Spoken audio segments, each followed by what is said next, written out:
Srimati Supriya Sule ji. Thank you, sir, for giving me a chance to speak on the 193 on price rise. I appreciate all the points made by my several colleagues because it's a very, very important issue.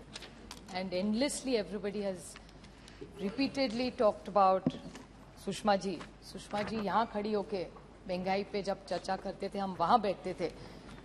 अभी भी मुझे याद है उनका एक एक शब्द तब का कि तभी महंगाई पे हम पे टीका टिप्पणी जो करती थी बहुत शांति थी, हम सुनते थे क्योंकि हमको लगता था वो कुछ फीडबैक दे और हमेशा उनके भाषण में कुछ सुझाव होते थे और हम उनके सुझाव सुनते थे और उन पर अमल करने की कोशिश भी हमारी यूपीए की सरकार करती थी। आज निशिकांत दुबे जी जब कह रहे थे बड़े बड़े नंबर्स और 60 सालों की बहुत अच्छा हिस्ट्री लेक्चर सुनाया उन्होंने, बहुत सारी बातें 60 साल की बोली उन्होंने, लेकिन अभी उनको भी वहाँ बैठे 8 साल हो गए। मैंने पिछली बार एक बार बोला था, फिर दोहराना नहीं चाहती थी, लेकिन उनका 60 साल का हिस्ट्री का लेक्चर इतना लंबा चला तो मुझे सिर्फ उनको याद दिलाना एक बार कि 8 साल बहुत होते नहीं। बहू भी शादी होके जब घर आती है ना तो 8 साल के बाद शादी में कोई नहीं समझता कि ये लेगेसी इश्यूज है, मेरी सास के टाइम से चल रहा है। 8 साल में वो बहू उस घर की फुल फ्लेज मेंबर हो जाती है। तो यही महंगाई का प्रॉब्लम है। मुझे उनके शब्द सुषमा जी के याद है जो आज इनके भाषण पे पूरे लागू होते। फैसदी की भाषा आम आदमी नहीं समझता, आम आदमी केवल वो भाषा समझता है उसके जेब से क्या निकल रहा है और उसके बदले में उसको क्या मिल रहा है। मेरी दोस्त और सहकारी कनिमोजी जी ने एक बच्चे के बारे में बोला, वो बात सही है। कीर्ति दुबे 6 साल की, आज सारे पेपरों में उसने जो खत लिखा है बहुत अच्छे अक्षर में उसने लिखा है। मैं सिर्फ इस सरकार को पूछना चाहती हूँ, आज एक 6 साल की बेटी माननीय प्रधानमंत्री जी को खत लिख रही है और इनका ही नारा है बेटी पढ़ाओ और बेटी बढ़ाओ। अगर इस भारत की बेटी लेके जा रही है एक खत एक पेंसिल के लिए और किसके लिए कि जो पढ़ाई हम देश में सर्व शिक्षा अभियान सा प्रोग्राम जो अटल जी ने लाया था, बहुत अच्छा प्रोग्राम था जो हमने भी आके लिया जब हमारी सरकार थी तब, लेकिन किस किस पे इन्होंने जीएसटी लगाया मैं आपको एक बार पढ़ के बता दूं। अभी ये जीएसटी के मामले में अभी हमारे यहाँ महाराष्ट्र में एक कविता लिखते हैं, वो पढ़ के फिर मैं आपके जीएसटी के हम जब बच्चे थे सर हमको ये सिखाया गया था दत्ता दत्ता, जैसे दत्त भगवान आप जानते होंगे, दत्त दत्ता दत्ताची गाय मतलब दत्तक की गाय, गाईचं दूध गाय का दूध, दूधाची साय दूध पे जो साय आती है ना वो, साईचं दही मीन्स वो साय का दही बनता है, दहीचं ताक तो वो दही का ताक बनता है, ताकाचं लोणी बटर और लोण्याचं तूप मतलब घी। तो ये दत्त दत्त दत्ताची गाय, गाईचं दूध, दुधाची साय, साईचं दही, दहीचं ताक, ताकाचं लोणी, लोण्याचं तूप, ये सब कविता सुन सुन के हम बड़े हुए। इस पे दत्त गुरु भगवान और गाय दोनों छोड़ पे सब पे आपने जीएसटी लगा दिया है। सही है? नहीं, भगवान पे अभी तक नहीं लगाया है। आप सोचिए paneer, curd, lassi, jaggery, sugar, natural, puffed rice, मुरमुरा हमारे सारे कलकत्ते के दोस्त कब से बोल रहे हैं उसके बारे में, मूरी के बारे में, rice, wheat, tender coconut, rice flour, और निशिकांत जी गेहूं के बारे में बहुत अच्छा बोल रहे थे, मुझे अच्छा लगा उनका सुन के। वो कह रहे थे कि इस देश के हर गरीब को हम खाना दे रहे हैं, अच्छी बात है। कोई जब देश का प्रधानमंत्री जो शोषित है, पीड़ित है, वंचित है, उसको जब खाना देता है तो उसकी दुआई लेके जाता है और फिर हिसाब नहीं मांगता। माँ बाप सरकार होती है, जब माँ रोज बच्चे को खाना खिलाती है ना तो उसके आभार नहीं मांगती, वो उसका हक है। माँ प्यार से खाना खिलाती है और बच्चा प्यार से वो आशीर्वाद समझ के खाना खाता है, इसको अन्नपूर्णा इस देश में कहते हैं। तो निशिकांत जी कह रहे थे कि आप आभार नहीं मानेंगे क्या? इस देश का ये हाल हुआ है कि इस देश का गरीब आज प्रधानमंत्री जी को बोले आभार है तो मुझे 2 टाइम का आपने खाना दिया है, ये आपकी सोच है? सुषमा जी का पूरा डायलॉग आप भूल गए। तो जीएसटी के बारे में और एक बार इनका जवाब जब आएगा तो कहेंगे जीएसटी काउंसिल ने किया, हर मंत्री स्टेट्स ने किया है। ऑन रिकॉर्ड में कहना चाहता हूं और खट टेबल भी कर सकती हूं सर कि महाराष्ट्र सरकार, तब हमारी सरकार इन्होंने तोड़ी नहीं थी, अच्छे से चल रही थी। सो जब चल रही थी तो महाराष्ट्र की तब की महाविकास आघाड़ी सरकार ने इन्हें ऑन रिकॉर्ड खत लिखा था कि ये सब मत करिए। तो जीएसटी काउंसिल का हमें मत बताइए कि महाराष्ट्र सरकार ने भी सपोर्ट किया था सभा, और ये कभी वोटिंग लेते हैं क्या? बहुत सारी चीजें मैंने पिछली बार भी माननीय वित्त मंत्री से पूछा था कि ऐसी कौन सी चीजें हैं जो ऐसी है कि या नहीं भी ऑन रिकॉर्ड वो हाँ या ना में जवाब दे कि आप सारी चीजें जीएसटी काउंसिल में जो पास होती है वो यूनानिमसली होती है, अगर नहीं होती तो किस राज्य ने विरोध किया, ये हमसे दूध का दूध और पानी का पानी हो जाए, ये साफ हो जाए, क्योंकि हम सुन के थक गए कि जीएसटी काउंसिल, ये तो अच्छा इनको मिल गया, मेजॉरिटी इनकी है, एक बड़ा बहाना हो गया। डीमोनेटाइजेशन के बारे में बहुत सारे लोगों ने कहा, मैं सिर्फ इनको याद दिलाना चाहती हूँ।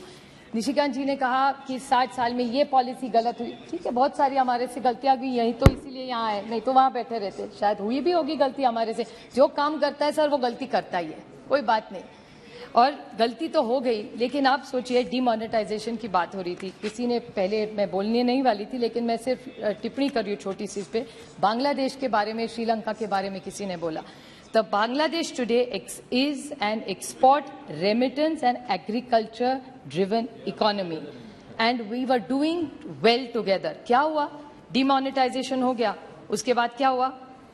India grew at 3.7 and Bangladesh grew at 8.2 and the only reason was demonetization। और क्या पाया?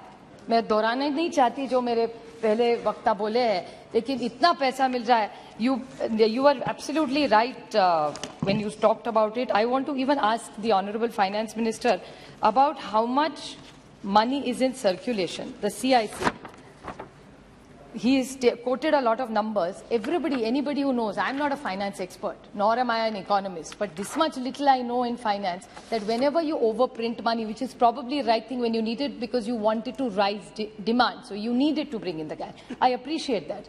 But everybody knows whenever you print extra notes, it leads to inflation. It's a very common economic knowledge. You don't need to be very smart for that. So in that case, when you are looking at reducing monies, why did you print so many notes? And what is the exact amount of in circulation? Because here at one level, you keep telling people to go to banks. I want to just bring this to your knowledge very quickly, that you are encouraging people to going to the banks, which is welcome. We've all worked very hard to make sure everybody in our constituency all goes to the bank. Sir आपको पता है खर्चा कितना होता है? अगर आप ATM withdrawal करें तो पता है कितने बार? Many banks allow up to 5 free transactions. So every time you, after the 5th time in some banks, आप पैसा निकालने जाओगे तो आपको पैसा देना पड़ेगा, खुद के पैसे निकालने के लिए। व्हाइट का पैसा जो इन पे विश्वास रखे आप बैंक में रख रहे हैं, वो खुद का पैसा निकालने के लिए हमको पैसा देना पड़ रहा है। Debit card annual fee, now what is the debit card annual fee? 99 to 75th, और बेचारे का घूम गया कहीं हो सकता है, उसको 200 रुपया उस पर और देना पड़ेगा अगर नया कार्ड बनाओ। बैंक स्टेटमेंट जो हक का अपना है, आपको प्रिंट चाहिए तो 50 या 100 रुपया। Money transfer to RGTS, money transfer to NEFT, service charges of basic bank, cash withdrawal from bank, checkbook charges. So at the rate we are going, only like that guy का दत्ता का problem, bank में भी वही problem है. Only going and getting out of the bank is free. Rest you have to pay for everything you have to Yes, pay. So I really want to ask this government, what is their thinking? Nishikant ji talked extensively about LPG. I just want to ask him one small question. I won't repeat all the points my earlier colleagues have said. But he said that the price was the same.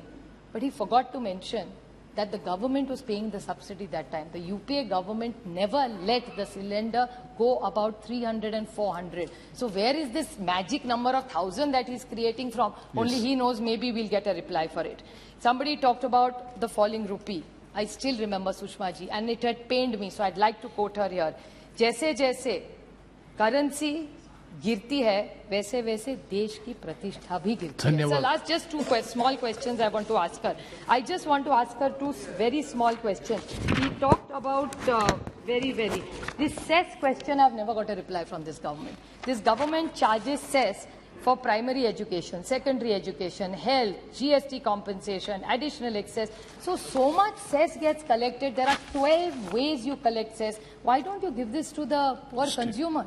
I think we need to, they deserve to do it. They talked about two very small points I want to just ask about this U-turn of this government.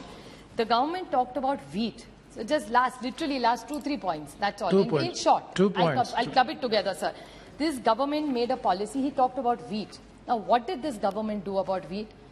उन्होंने एक दिन wheat policy की कि आप लोग बेच सकते. Within 3 days, there was a U-turn on that policy. There is complete ban. Why? एक बार आप कहते you have enough reserves. So when 2 rupees extra is going into the farmer's kitty, then why have you stopped? One side, is there? I want to ask this government, will you give me a white paper on WMO income? The other day, a mantri from here is saying, "Arey, dugna ho gaya, dugna ho gaya." Yes, you tell us how it is no dugna ho gaya. And last one point only. Sir, this solar energy, now they are saying GST. Now they keep saying that they have a complete kitty of coal, hydrogen, everything together, and it's going to be a green government. By 2030, they want to get rid of petrol, they want to get 20, it's only 8 years, sir. That's the commitment this government is doing. And when this solar energy, they're taxing everything at 18%. So, I mean, is the poor Prime Minister, who has a great vision, is confused by his own ministers? The policy that one Mantralaya is doing and the other Mantralaya is doing, they're misleading the Prime Minister of this country. Because in his speech, he keeps telling us that he's going to make sure that it's a green country, it's a safe country, it's going to be an affordable country to live in, while all his each departments comes with a different story. Please. So I'm really concerned as what he says and what happens in reality are two different. But मैं इतना ही सिर्फ कहना चाहती हूँ कि एक महिला वित्त मंत्री है आज, वो पीड़ा जानती है. इन्होंने सिर्फ प्याज का बोला, क्योंकि प्याज इज द मोस्ट, इन्होंने ऐसा ही बहुत चतुर है, इसलिए सिर्फ प्याज के दाम के बारे में बोला, क्योंकि उसमें सबसे ज्यादा फ्लक्चुएशन है. Thank you. आप पेट आंकड़ों से नहीं भरता सर, पेट के लिए और गरीब आदमी को धान लगता है. मुझे सिर्फ विनती है वित्त मंत्री सी, आप एक महिला है, आप घर चलाती है. आपके एक बीजेपी के प्रेसिडेंट ने मुझे बोला था घर जाइए, मुझे बोला था, आपको नहीं, कि आप आई थैंक आप भी एक महिला है, मैं भी एक महिला, हम दोनों प्रोफेशनल